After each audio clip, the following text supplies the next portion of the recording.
In ProgressBook Student Information, school districts can use the Student Truancy and Excessive Absences Transfer option to report HB 410 events.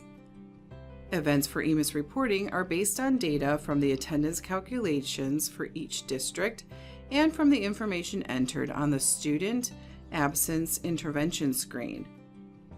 The scenarios that need to be reported are when an absence plan is implemented, when a parent is notified of excessive absences, the student becomes habitually truant, and each time a habitually truant student violates a court order. Let's take a look at the Student Absence Intervention screen and the scenarios that need to be reported. On the left-hand side of the screen, there is a box for current absence hours, and below it is a thresholds box. When a student has crossed any excessive absences or habitual truancy thresholds, the number displays in red in the box, giving you a quick visual of the student's status. When you update the intervention with new dates for excessive absences and habitual truancy, they will appear in the thresholds box as soon as you click the Update Intervention button. In the middle of the screen, there is a checklist called the District Responsibilities Checklist. This is an optional checklist based on HB 410 requirements to help keep districts on track when a student is habitually truant or excessively absent. No data is collected from this checklist for EMIS reporting. Select the check boxes once items are completed and use the arrow next to the list to collapse it while you're working on the page.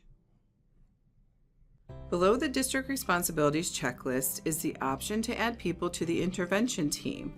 This will appear only after you select the Create an Intervention button.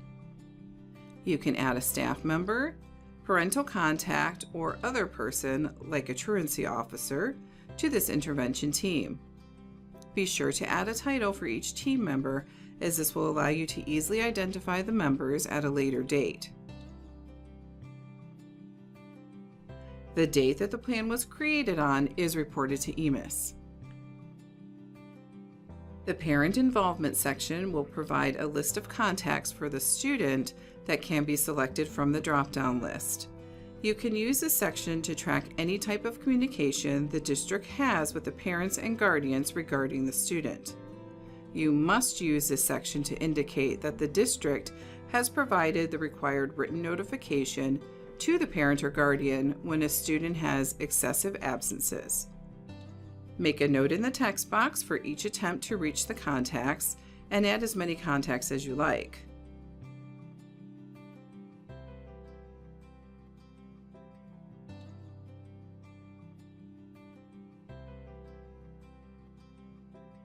When you click the Update Intervention button, the information will populate in the thresholds box and you will receive a message at the top of the page letting you know that the information was successfully saved. There is a print letter option below the Current Absence Hours box, so you can print a preloaded letter to send to the parents or guardians. The Judicial Contacts tab can be used to track communication with the judicial system. The dates entered populates the thresholds box once you click the Update Intervention button. Enter the name of the judicial contact and the date of contact, then select Violates a Court Order and Habitual Truancy. Because the student has crossed a habitual truancy threshold, the date of each judicial contact record entered with Violates a Court Order and Habitual Truancy selected is reported.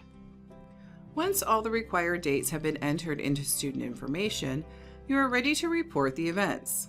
The Student Truancy and Excessive Absence FT records must be reported by traditional districts in the mid-year and end-of-year Student S collections and by SOES community schools in the end-of-the-year S collection. To create the transfer file needed to send all of the records to the EMIS data collector, you must first have your district and context, and navigate to Student Information, EMIS, Student Reporting Collection S screen. Select Transfer Student Data. Click Next. Select Transfer Student Truancy and Excessive Absence FT. Select the checkboxes beside any of the record types you wish to include in the transfer to the data collector. Select Flat File Transfer for Data Collector. Click Submit. The message, "The EMIS data collector jobs have been submitted," displays. To make sure your transfer completed successfully, click the gear icon in the upper right of the screen. Select Management. Check the job status for Dazzle, EMIS, Extract. Now the data has been transferred from student information to the data collector. You can transfer data as often as you want while the collection period is open.